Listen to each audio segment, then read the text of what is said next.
Hope Steffi is scared to death. Her husband, a high school educator, I want to show you this, okay? can't believe what he's watching on videotape as Stark County Sheriff deputies pin his wife down to a jail cell floor. Just relax.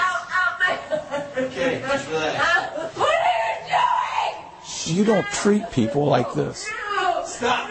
I don't think murderers are treated like this. Steffi weighs 125 pounds. She's in handcuffs, face down. Yet her lawyers say up to 7 individuals working for the sheriff or jail are in the cell.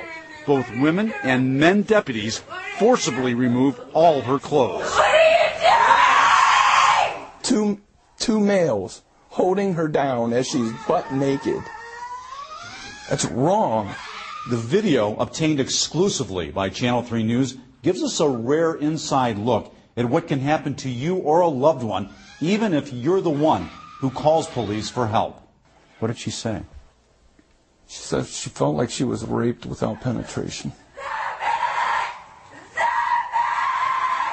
Back to this disturbing video in a moment. First, how did Steffi wind up in the sheriff's custody?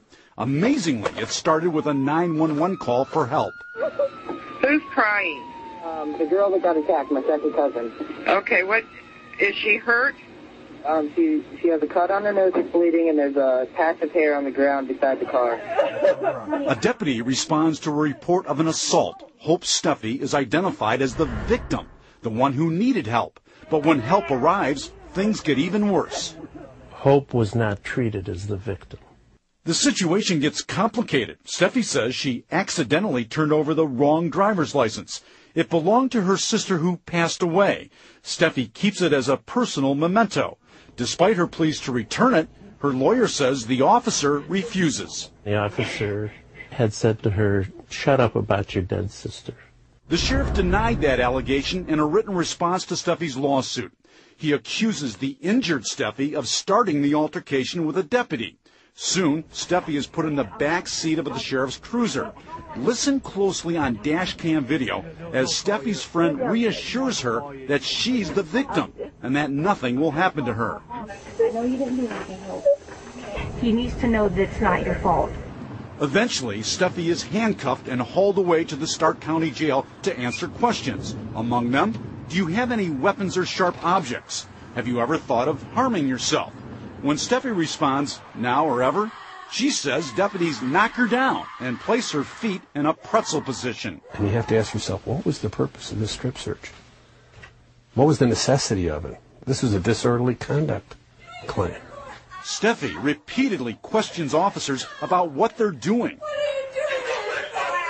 This is horrific.